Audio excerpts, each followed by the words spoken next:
মির্জা আব্বাসের political career প্রায় শেষ। মির্জা আব্বাস একটি কঠিন ধরা খাচ্ছেন এবং তিনি নিজে বুঝতে পারছেন যে তার অবস্থা খারাপ, যার ফলে তিনি মানসিক ভারসাম্য হারিয়ে ফেলেছেন। মানসিক ভারসাম্য হারিয়েই মির্জা আব্বাস আওয়ামী লীগের সেই গুম খুনকে বৈধতা দিচ্ছেন, জিয়াউর রহমানকে পাকিস্তানের চর বলাটাকে বৈধতা দিচ্ছেন প্রকারান্তরে, খালেদা জিয়াকে স্লো পয়জনিং করে আজকের এই করুণ পরিণতি করেছে, তারেক রহমানকে যে দেশে আসতে দেয়নি, এটাকে কার্যত বৈধতা দিয়েছেন। কারণ এই মির্জা আব্বাস বলেছেন যে আওয়ামী লীগ ঠিক ছিল, আওয়ামী লীগ ঠিক ছিল, আগে পরে অনেক কথা আছে, জাস্ট এই কথাটা আপনি নেন, এটা কতটা ভয়ঙ্কর কথা। আওয়ামী লীগের গুম খুনের বৈধতা দিয়েছেন। এখন কেন, এটা নিয়ে আলাদা আলোচনা করেছি, কিন্তু এবারে আলোচনার ডাইমেনশন ভিন্ন। মূল কারণ হচ্ছে সালাউদ্দিন জানেন যে পিনাকি ভট্টাচার্য তার যে দুর্নীতি, তার যে চাঁদাবাজি, ব্যাংক তৈরি করার যে রহস্য, একজন পুরী ব্যবসায়ী, সিঙ্গারা ব্যবসায়ীর ছেলে কিভাবে ব্যাংকের মালিক হয়েছে, যার পেশা ছিল গরুর হাটে দালালি করা বা ইজারাদারি করা, সেই জায়গা থেকে একটা শীর্ষস্থানে ব্যাংকের মালিক কিভাবে হয়, এর কোন কুল কিনারা জাতি এখন আর পায়নি। এখন যেহেতু নতুন বাংলাদেশ, কোন চাঁদাবাজকে জনগণ ভোট দিবে না, কোন কালো টাকার মালিককে জনগণ ভোট দিবে না, আন্দোলন বিক্রিকারীকে জনগণ ভোট দিবে না, এটা যখন স্পষ্ট হয়েছে তখন সালাউদ্দিন এই মির্জা আব্বাস বুঝতে পেরেছেন যে আগামী নির্বাচনে তার জেতার সম্ভাবনা নেই। তার ভোট পিনাকি বন্ধ করে দিয়েছেন। এটা আমি প্রেডিকশন করতে চাই যে মির্জা আব্বাস হয় জামাত ইসলামীর কাছে, নইলে শরীফ ওসমান হাদির কাছে, নইলে সেই রিক্সা চালকের কাছে। পিনাকির কাছে তো ধরাটা আগেই খেয়েছে, পিনাকি আজকে মাথা খারাপ করে দিয়েছে। পিনাকির এক ভিডিওতে মির্জা আব্বাসের পুরো ক্যারিয়ার শেষ। এখন আনুষ্ঠানিকতা বাকি, নিশ্চিত পরাজয় হবে আগামী নির্বাচনে। এইসব চান্দাবাজ বুড়িয়ে খাটাদের জনগণ ভোট দিবে না। শরীফ ওসমান হাদির মতো যোগ্য প্রার্থী থাকতে উচ্চশিক্ষিত ঢাকা বিশ্ববিদ্যালয়ের সাবেক মেধাবী শিক্ষার্থী এবং বর্তমানে একজন বিশ্ববিদ্যালয়ের শিক্ষক, এর মতো হাইলি কোয়ালিফাইড প্রার্থী থাকতে অ্যাডভোকেট ডক্টর হেলাল উদ্দিন, আমি বিশ্বাস করি যে হেলাল উদ্দিন থাকলে ওসমান হাদি থাকবে না, নইলে ওসমান হাদি থাকলে হেলাল উদ্দিন থাকবে না। এর মানে জামাত সমর্থিত প্রার্থী হবে একজন, এটা আমার ধারণা। কারণ ডাকসুতে এই ইনকিলাব মঞ্চ, শিবির এরা যোগ্যতাভাবে নির্বাচন করেছে। শরীফ ওসমান হাদি তার যে কোয়ালিটি, মির্জা আব্বাস তো তার ধারে কাছে বসারও যোগ্যতা রাখে না। কোথায় মির্জা আব্বাস বলে না বরিশালে যে কোথায় গাব গাছ আর কোথায়, এরকম কথাবার্তা আছে আর কি, এরকম কোথায় গাব গাছ আর কোথায় আব্বাস। এখানে শরীফ ওসমান হাদি অনেক উপরে কোয়ালিটির দিক থেকে। এরকম একজন হাইলি কোয়ালিফাইড লোক থাকতে এই গরুর হাটের ইজারাদারকে জনগণ ভোট দিবে, এটা মনে করার কোনো কারণ নেই। সে আগের যুগ নাই, জাতে ওঠার চেষ্টা। এই যে দেখেছেন না, হাজী সেলিম একজন অশিক্ষিত লোক, জাতে ওঠার চেষ্টা করে। তো এই মির্জা আব্বাস আসলে অশিক্ষিত। তার সময় যে এটা পিনাকি বলেছেন যে কোন বাংলাদেশের একটা কেরানির চাকরি তিনি পাবেন না, এই যোগ্যতা তার নাই, শিক্ষাগত যোগ্যতা। কি আইন প্রণয়ন করবেন? এই আইন বুঝেন? দর্শন, জুরিসপ্রুডেন্স কিছু বুঝেন? সোশিয়োলজি বুঝতে হবে, অ্যানথ্রোপোলজি বুঝতে হবে, সাইকোলজিও বুঝতে হবে, সোশ্যাল সাইকোলজি বুঝতে হবে, পলিটিক্যাল সাইকোলজি বুঝতে হবে। এগুলো বোঝেন কিছু? কিসের আইন প্রণয়ন করবেন? ঢাকার অভিজাত এলাকার মতো একটা জায়গার এমপি তিনি কিভাবে হবেন? No, it's impossible. তার নিশ্চিত পরাজয় ঘটবে। তো দর্শক, এখানে মির্জা আব্বাসের বিপরীতে প্রার্থী যারা এখন পর্যন্ত আছেন, অ্যাডভোকেট ডক্টর হেলাল উদ্দিন সাহেব সুন্দর কথা বলতে পারেন না, বক্তা হিসেবে তার ঘাটতি আছে, কিন্তু অত্যন্ত মেধাবী এবং দক্ষ একজন লোক। আর তার চাইতে ভালো প্রার্থী শরীফ ওসমান হাদি, হিট এবং অত্যন্ত মেধাবী। শরীফ ওসমান হাদি অত্যন্ত মেধাবী এবং হেলাল উদ্দিন বা এদের চাইতে শরীফ ওসমান হাদিদের শিক্ষাগত যোগ্যতা, একাডেমিক কোয়ালিটি অনেক উপরে। শিবির বা জামাত নেতাদের পিএইচডি নিয়ে ওটা আমাদের প্রশ্ন আছে, অনেক আগে থেকে জানেন, এটা ভিন্ন আলোচনা, সেদিকে যাচ্ছে না। তো মির্জা আব্বাসকে ধরা দিতে হবে, এটা হচ্ছে চূড়ান্ত কথা। এবং জামাত যে একের পর এক চমক দেখাচ্ছে রাজনীতিতে, ওয়ালিউল্লাহ নোমান কৃষ্ণনন্দী, খুলনা একে, এরকম শরীফ ওসমান হাদী আর একটা চমক হতে পারে। শরীফ ওসমান হাদী স্বতন্ত্র করবেন না, দাঁড়িপাল্লায় তিনি নির্বাচন করতে পারেন, সরাসরি দাঁড়িপাল্লার প্রার্থী হতে পারেন, যেহেতু জামাতের লক্ষ্য উদ্দেশ্য এবং জামাতের সংগ্রাম শরীফ ওসমান হাদীদের সংগ্রাম মিলে যায়। দর্শক, এই মির্জা আব্বাস বলেছেন কি দেখেন, যারা একসময় বাংলাদেশ চায়নি তারা এখন ভোট চাইতে নেমেছে, এবং জামাত ভোট চাইতে নেমেছে, এতে তার মাথা খারাপ। অথচ এটা কেন বলছে জামাতের ভোট চাওয়া নেই, কেন প্রশ্ন তুলছে, ওই যে তার নিশ্চিত পরাজয়। আর যদি পরাজয়ের সংখ্যা এরকম না থাকতো তাহলে বলতেন ঠিক আছে, জামাত নির্বাচন করছে, আমরাও নির্বাচন করছি, জামাতও ভোট চাইছে, আমরাও ভোট চাইছি, আমি বিশ্বাস করি জনগণ আমাকে ভোট দিবে। বিএনপির অন্যান্য প্রার্থী কিন্তু এরকমই বলছে, শহীদুদ্দিন চৌধুরী, এনি, আব্দুল আউয়াল মিন্টু, অনেকেই বলছেন, এমনকি সালাউদ্দিন আহমেদ তিনি তার প্রতিদ্বন্দ্বী প্রার্থীর বাসায় গিয়েছেন জামাতের। মির্জা আব্বাস এরকম বলতেন, কিন্তু না, তিনি জানেন যে তার অবস্থা করুণ হবে, তার জামানত নিয়ে টানাটানি বাজবে, জামানাতের টাকা ফেরত হবে কিনা সন্দেহ। বিএনপির লোকজন তাকে পছন্দ করে না, বিএনপির লোকজন মনে করে যে এই লোক খালেদা জিয়ার সাথে গাদ্দারি করেছে, এবং যাদের ষড়যন্ত্রের কারণে তারেক রহমান দেশে আসতে পারছেন না, একদম পিওর ভারতপন্থী, তাদের মধ্যে তিনি একজন। আর মির্জা আব্বাস নতুন ভাবে নতুন পরিচয় মোনাফেক। মোনাফেক প্রমাণ কি, জামাতে সারা জীবন জামাতের প্রশংসা করেছে, এমন সময় হয়েছে এসেছে জামাত, এমনকি আমি সর্বশেষ এক্সাম্পল দিই, গত রমজান মাসে জামাতের ইফতার মাহফিলে চীনমৈত্রী সম্মেলন কেন্দ্রে বিএনপির কেউ যাবে না, তারেক রহমানকে দাওয়াত দিয়েছে, মির্জা ফখরুলকে দাওয়াত দিয়েছে, কিন্তু তারা কেউ যাবে না। এখন একজন না পাঠালে আবার বিএনপি সমালোচিত হবে যে কেউ গেল না, এখন কে যাবে, কেউ যেতে চায় না। তো মির্জা আব্বাস গেল, কেন? মির্জা আব্বাস জামাতের সাথে স্পেশাল সম্পর্ক রাখতেন, মাওলানা নিজাম এবং আলী হাসান মুজাহিদকে স্পেশালি রেসপেক্ট করতেন মির্জা আব্বাস। মির্জা আব্বাসের এবং জামাতের সাথে বিএনপির জোটে যারা আগ্রহী ছিল এবং যারা খুশি ছিল তাদের মধ্যে, মানে জামাতপন্থী বিএনপি, জামাত সহনশীল বিএনপি যাদেরকে বলা হতো, তাদের মধ্যে একজন মির্জা আব্বাস। সেই মির্জা আব্বাস এখন বলছেন জামাতের ভোট চাওয়ার অধিকার নাই, এরা স্বাধীনতা বিরোধিতা করতো। আরে সারা জীবন এদের সাথে মিশলেন, চললেন, একসাথে বন্ধুত্ব চালালেন, জোট করলেন, এখন বললেন ভোট চাওয়ার অধিকার নাই। না, আপনি মোনাফেকের ঘরের মোনাফেক, আপদমস্তক, টপ টু বটম মোনাফেক, ধান্দাবাজ। তাহলে জামাতের সাথে যে চলছেন, মন্ত্রিত্ব চালিয়েছেন, পাশাপাশি বসছেন, ইফতার মাহফিলে গিয়েছেন, আর সব জায়গায় জামাত ডাকলেই যেত, অন্য কেউ যেতে রাজি না হলে এরা যেত, মির্জা আব্বাসদেরকে পাঠাতো। এই জন্য আপনাকে ক্ষমা চাইতে হবে। এখন ক্ষমা চাইলে কি জনগণ ক্ষমা করবে? ক্ষমা করবে না, মানে আপনি মুনাফিক। আমরা তো আওয়ামী লীগের মতো করতে পারবো না, চাইলেও পারবেন না, কারণ যোগ্যতা থাকলে আওয়ামী লীগের থেকে বেশি করতেন। কারণ আওয়ামী লীগের মতো ফেসিস্ট করতে চাইলে গণধোলাই খাবেন, অলরেডি গণধোলাই খাওয়া শুরু করেছে না? এ কারণেই তারা মাথা ছাড়া দিয়ে উঠেছে, তাদের কণ্ঠস্বর উঁচু হয়ে গেছে। এই জন্য একটা খারাপ কথা বলতে হয়, আপনাদের ঔষধ হলো আওয়ামী লীগ মাথা ছাড়া দিয়ে উঠেছে। এর মানে কি, জামাতের উত্থান বাংলাদেশে, যে উত্থানে আগামী নির্বাচনে মির্জা আব্বাস ভেসে যাবেন।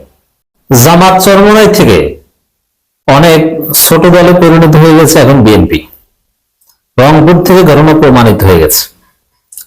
দর্শক, বিএনপি এখন আর বড় দল নয়, বাংলাদেশের বড় দল এখন জামাত চরমোনাই। আমি যৌথভাবে শব্দটা বলবো, জামাত চরমোনাই এক করে দেখলে বিএনপির চাইতে অনেক বড় দল, জামাত এককভাবেও বিএনপির চাইতে বড় দল, কিন্তু জামাত চরমোনাইকে এক করে দেখলে নিঃসন্দেহে বিএনপির চাইতে জামাত চরমোনাই বড় দল। দর্শক, জামাতের সবচেয়ে শক্তিশালী বিভাগ হচ্ছে রংপুর বিভাগ, এবং রংপুর বিভাগে চরমোনাইয়েরও ঘাঁটি আছে। বিশেষ করে আপনি যদি চরমোনাইকে স্টাডি করেন, এই ধরনের সুফি ভিত্তিক তাসাউফের যে তরিকতের প্ল্যাটফর্ম, সাধারণত একদম পিছিয়ে পড়া সাধারণ মানুষ, শিক্ষা দীক্ষা কম, সহজ সরল মানুষ, ধর্মপ্রাণ মানুষ, এরা বেশিরভাগ পীরে মুরিদ হয়। পীর মুরিদি বা এদের সাথে কানেকশনটা তাদের থাকে। বাংলাদেশের সবচেয়ে গরিব বিভাগ রংপুর বিভাগ, আর গরিব হলেও সেটা বাংলাদেশের পার্ট। সেই গুলশান বনানী বাড়িধারার অভিজাত একজন ভোটারের যে মূল্য, সেই কুড়িগ্রামের নাগেশ্বরীর একজন ভোটারের একই মূল্য, কোনো পার্থক্য নেই। বাংলাদেশের সবচেয়ে পিছিয়ে পড়া বিভাগ রংপুর বিভাগ।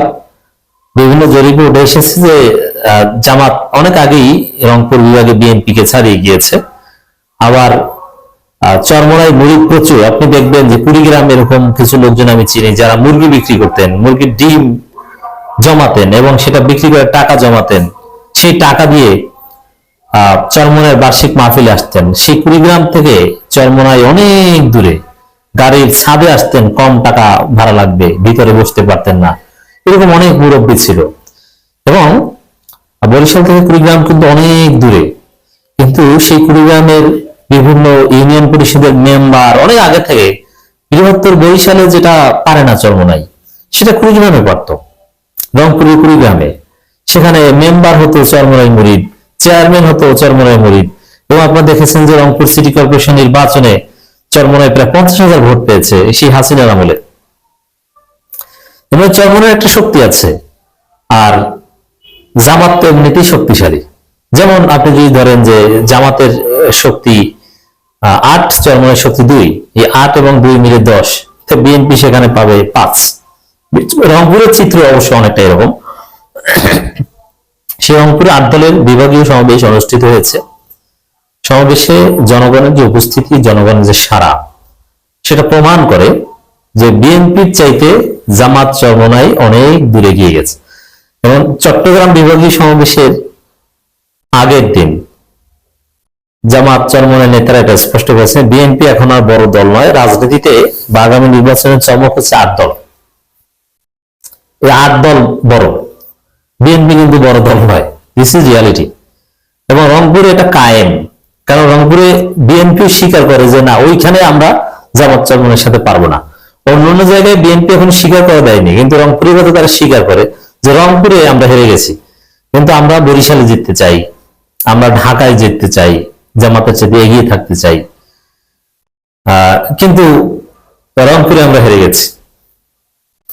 ফেসিবাদ মুক্তি ও খুনিদের বিচার না হলে দেশের ছাত্র জনতার ত্যাগ ব্যর্থ হবে। মুফতি সৈয়দ রেজাউল করিম সাহেব নিজে সেখানে উপস্থিত হয়েছেন, আমির জামাত কিন্তু যাননি। এর কারণ আছে, কারণ চরমোনাই বরিশালের বাইরে যদি কোথাও আসন পায়, আমি বিশ্বাস করি চরমোনাই আগামী নির্বাচনে ইতিহাসের সবচেয়ে ভালো ফলাফল করবে।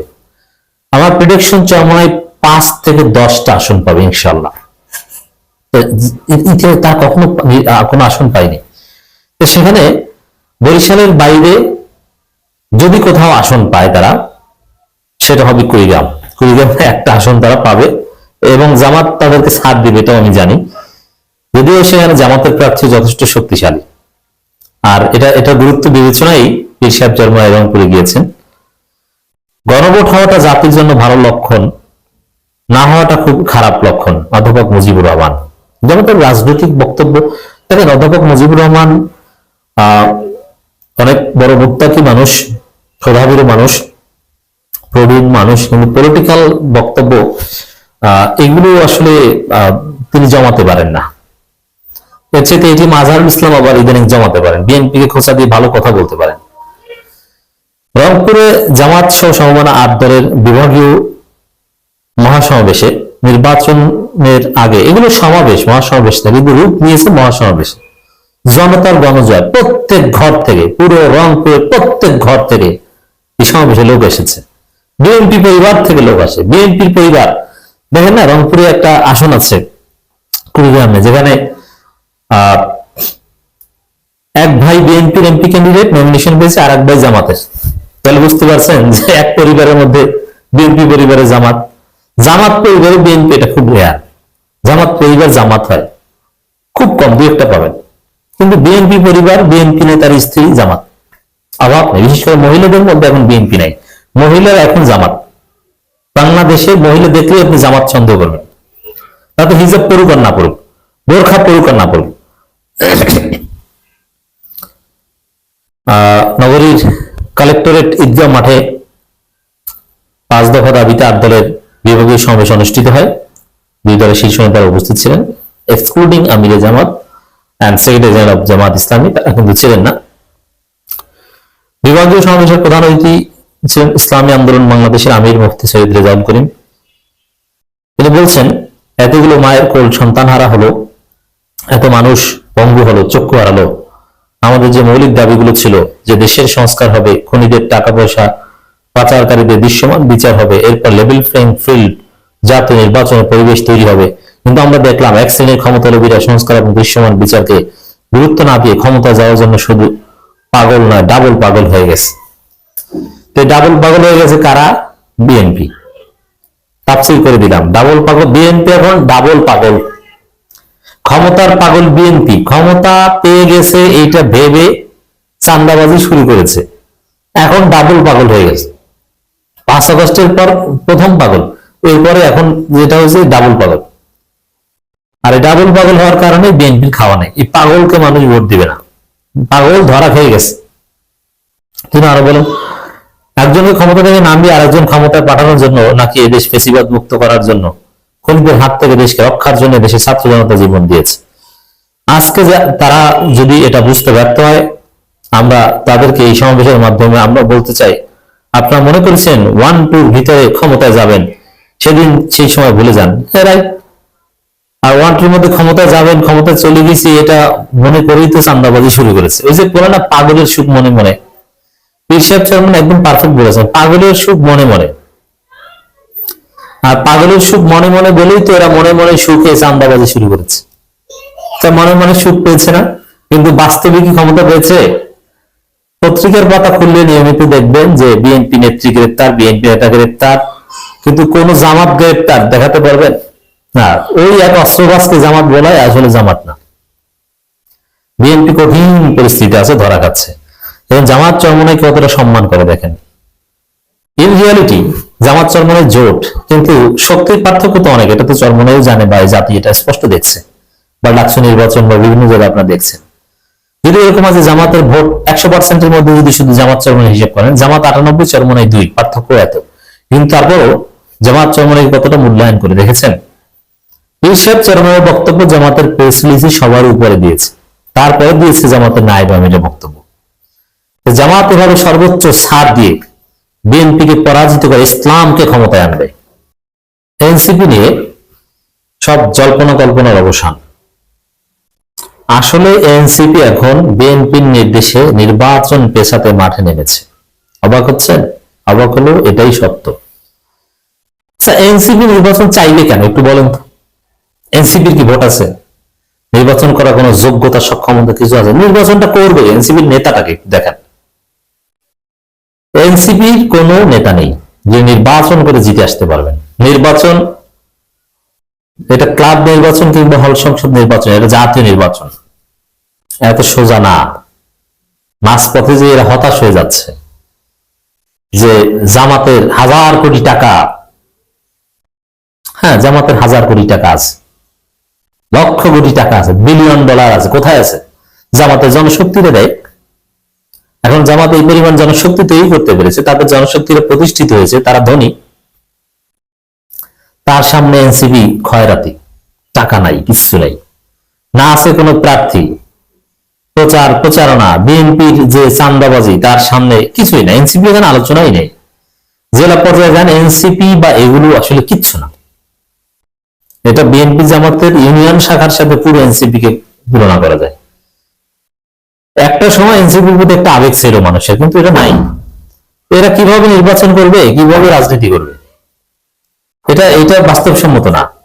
তো তাদের তো জেতার কোনো সম্ভাবনা নেই, তখন তারা নির্বাচন চাইবে কেন? অতএব স্বাভাবিক হিসাব নিকাশ এটাই প্রমাণ করে যে এনসিপি নির্বাচন চাওয়ার কথা না।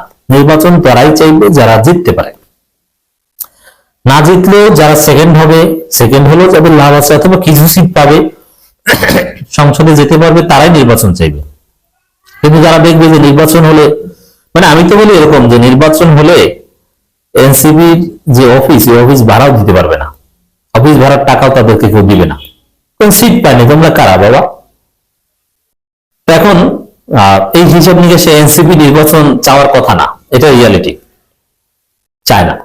এখন নির্বাচন চাই না এটা তো সরাসরি বলতেও পারে না, ঘুরিয়ে পেঁচিয়ে বলতে হয়। আর বিএনপি এখন কেন নির্বাচন চায় না? বিএনপি অবশ্যই 50 থেকে 70-80 আসন সিট পাবে, সেটাও বা কম কিসে, এবং তারপরে বিএনপি নির্বাচন চায় না এই কারণে যে বিএনপি মনে করেছিল যে তারা নিরঙ্কুশ সংখ্যাগরিষ্ঠতা নিয়ে ক্ষমতায় আসবে। এখন যদি তারা দেখছে যে এটা নিশ্চিত যে বিএনপি ক্ষমতা আসা সম্ভব নয়, বিএনপি শতভাগ নিশ্চিত হয়ে গেছে যে কিছুতেই বিএনপি ক্ষমতা আসতে পারবে না, ক্ষমতা আসবে জামাত। এই জায়গায় বিএনপি এখন নির্বাচন চায় না। আবার খালেদা জিয়া অসুস্থ, তারেক রহমান আসতে পারছে না, বিএনপি কেন নির্বাচন চাইবে?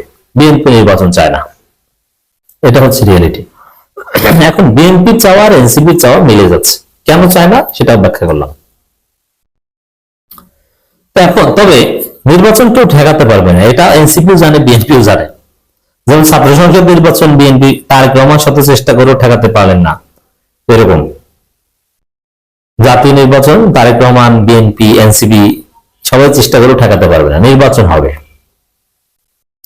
কিন্তু তারপর নির্বাচন পেছানোর চেষ্টা করবে, বিএনপি করবে সত্যিকার অর্থে, যাতে আসলে নির্বাচনটা পেছানো যায়। কারণ যাতে নতুন করে সিনারিও ক্রিয়েট হয়, অথবা নানান ঘটনার মধ্য দিয়ে পেছনের দরজা দিয়ে পর্দার অন্তরাল খেলাধুলার মাধ্যমে ক্ষমতা আসা যায়, বিএনপি ওই সুযোগ খুঁজবে। দ্বৈত নির্বাচন হলে যে বিএনপির ভোট বাড়বে, জামাতের ভোট কমবে, মোটেই না। দ্বৈত নির্বাচন হলে বিএনপির ভোট আরো কমবে, জামাতের ভোট আরো বাড়বে। বরং বিএনপির সেকেন্ড হবে ওই জায়গায় অন্য কেউ বসে যাক। তাহলে নির্বাচন দেরিতে করতে বিএনপি কেন চাইবে? যাতে বিএনপি পেছনের দরজা দিয়ে ক্ষমতায় আসতে পারে। পেছনের দরজা দিয়ে ক্ষমতা আসে মানে 111-এর মতো বাঘ বাটোরা, সরকার তাদেরকে সিস্টেম করে ক্ষমতা দিয়ে দিবে, এই হচ্ছে বাস্তবতা। তো দর্শক, এখানে নাহিদ ইসলামের একটা বক্তব্য, রাজনৈতিক অঙ্গনে তৈরি সংকট উত্তরণের পরেই তফসিল ঘোষণার পরামর্শ এনসিপি। এর মানে কি? এই যে 7 তারিখ থেকে 12 তারিখের মধ্যে তফসিল ঘোষণা, ওটা কইরেন না, নির্বাচন পিছিয়ে দেন, সরাসরি কথা। রাজনৈতিক অঙ্গনে তৈরি সংকট, কি সংকট? আমরা সংকট দেখছি না, সংকটটা কি বলেন? সবাই তো নির্বাচনের জন্য রেডি, প্রস্তুত, দেশ নির্বাচনে ট্রেনে উঠে গেছে, আপনি সংকট দেখছেন কোথায়? দেয়ার ইজ নো সংকট। তারপরে নাহিদ ইসলাম বলছে সংকট উত্তরণের পর তফসিল, মানে নির্বাচন দেরিতে করেন। বিএনপি এই অ্যাসাইনমেন্ট দিয়েছে। এখন বিএনপি অ্যাসাইনমেন্ট দিলে তাতেই বা এনসিপি রাজি হবে কেন? কারণ বিএনপি তো Haru party, NCP Haru party. এর কারণ হচ্ছে যে এই নির্বাচন পেছানো বা এইসব কথাবার্তা এনসিপি বললে যেন এনসিপি কে বেশি সিটের অফার করে হয় জামাত নইলে বিএনপি। যেমন জামাত বলতে পারে যে এনসিপি যদি নির্বাচনের পক্ষে থাকে তাহলে বিএনপি জীবন নির্বাচন পেছাতে পারবে না, আর জামাতের ক্ষমতায় আসাটা তখন সময়ের ব্যাপার। ঠিক আছে, তাহলে এনসিপি কিছু ভালো সিট টিপ দিয়ে মন্ত্রিত্ব দিয়ে রাজি করিয়ে নেই, এই আশায় এখন নির্বাচন পেছানোর কথা বলছে। এটা হচ্ছে একটা দিক। আরেকটা দিক হচ্ছে ওই বিএনপির সাথে দর কষাকষি। বিএনপি আপনাদের কথা এটা বলছি সেটা বলছি, আমাদেরকে কি দেবা দাও। কোন সুষ্ঠু নির্বাচন, লেভেল প্লেইং ফিল্ড, প্রতিযোগিতা, এগুলোতে এনসিপির কোনো লাভ নাই। কারণ এনসিপি রাজনীতি ট্রাক হারিয়েছে। এনসিপি হচ্ছে এরকম দান্দাবাজি করে কার কাছ থেকে কি আদায় করা যায়, এর বাইরে এনসিপির কিছু করার নেই। তো এখন এই নতুন সংকট তত্ত্ব নিয়ে এসেছেন, শুধু এটা না, আবার হুমকি দিচ্ছেন ইসি পক্ষপাতমূলক আচরণ করলে আন্দোলনে হুঁশিয়ারি নাহিদ ইসলামের। কথা ঠিক, পক্ষপাতমূলক আচরণ করলে আন্দোলন কা ইসির চেয়ার উল্টে পাল্টে ফেলে দিতে হবে। কিন্তু তারপর এই কথার রহস্য হচ্ছে যে নির্বাচনের পরিবেশ নাই, নির্বাচন আরো পরে করেন, দেরিতে করেন, নির্বাচন পিছিয়ে দিন। তো নির্বাচন পেছানোর দাবিতে কার্যত ওরা মাঠে নেমেছে, এটা অশনি সংকেত। কিন্তু পারবে না, এই বছর যে দৃঢ়তা, পারবে না নানান কারণে। তো এখন নির্বাচন পেছাতে চায় ভারত, ভারতের সুরের সাথে যার সুর মিলে যাবে সেটা বাংলাদেশে পাশ হবে না। ঠিক তদ্রুপ যেরকম ভারতের সুরে এখনই নির্বাচন চাই বলেছিল, এখন নির্বাচন হয় নাই, সেই 1 বছর আগে বলেছিল এখনই নির্বাচন চাই 3 মাসের মধ্যে, কিন্তু তা তো হয় নাই। ওরকম যে এখন নির্বাচনের পরিবেশ নেই, ওটাও হবে না। তা আওয়ামী লীগ এবং ভারতের দাবির সাথে যখন কারো দাবি মিলে যায় তারা সফল হবে, এটা অসম্ভব। ত্রয়োদশ জাতীয় সংসদ নির্বাচন নিয়ে কমিশন পক্ষপাতমূলক আচরণ করলে আন্দোলন নামার হুঁশিয়ারি দিয়েছেন। এটা ঠিক, পক্ষপাতমূলক আচরণ এখন দ্রুত বা সময় মতো নির্বাচন করা তো পক্ষপাতমূলক আচরণ নয়। পক্ষপাতমূলক আচরণ নিয়ে আসলে কি হক কথা বলতে পারবে এনসিপি? বিএনপির প্রতি পক্ষপাত পুলিশ করছে বা করবে, বলতে পারছে? পারবে না। এনসিপির কোনো মৌলিক রাজনীতি নেই। নাইক বলেন নিজ প্রতীকে ভোট সংক্রান্ত আরপিও সংশোধনীকে সাধুবাদ জানায় এনসিপি, তবে সংস্কার বাতিলের চাপ প্রয়োগ করা হচ্ছে সেটা নিয়ে এটা বিএনপির বিরুদ্ধেও বলছে। এটি নিয়ে রিট করে আদালত ব্যবহার করা হচ্ছে, আইনগতভাবে ইসিকে লড়াই করতে বলেছি, কালো টাকার ব্যবহার বন্ধ, নির্বাচন কমিশন অনেক ভালো ভালো নীতি কথা বলবে, এগুলো নিয়ে কোনো সমস্যা নেই। গণভোট নিয়ে সঠিক প্রচারণার অনুরোধ জানিয়ে নাহিদ বলেন, গণভোটের পক্ষে বিভ্রান্তি তৈরি করতে পারে এই প্রশ্ন বিষয়গুলো নিয়ে আগে থেকে প্রচারণা চালাতে হবে। রাজনৈতিক পরিস্থিতি বিবেচনা করে সব দলের প্রস্তুতির জন্য ভালো হয় এমন সময় তফসিলি ঘোষণা আহ্বান জানান। মানে একটু লেটে তফসিলি ঘোষণা করলে তো এনসিপি ভালো হয়, কিন্তু আসলে লেট হবে না, ফেব্রুয়ারি মাঝামাঝি সময়ের আগেই নির্বাচন হবে, 8 থেকে 15 ফেব্রুয়ারির মধ্যে, সম্ভবত 8 থেকে 12 ফেব্রুয়ারির মধ্যে কোন একদিন। আর এনসিপি আসলে এই নির্বাচন পেছানো এটা বিএনপির সাথে যোগসাজশে এবং আরো বড় কিছু পাওয়ার একটা উদ্দেশ্যে, সিট বেশি পাওয়ার উদ্দেশ্যে, ভাগ বাটোয়ারায়।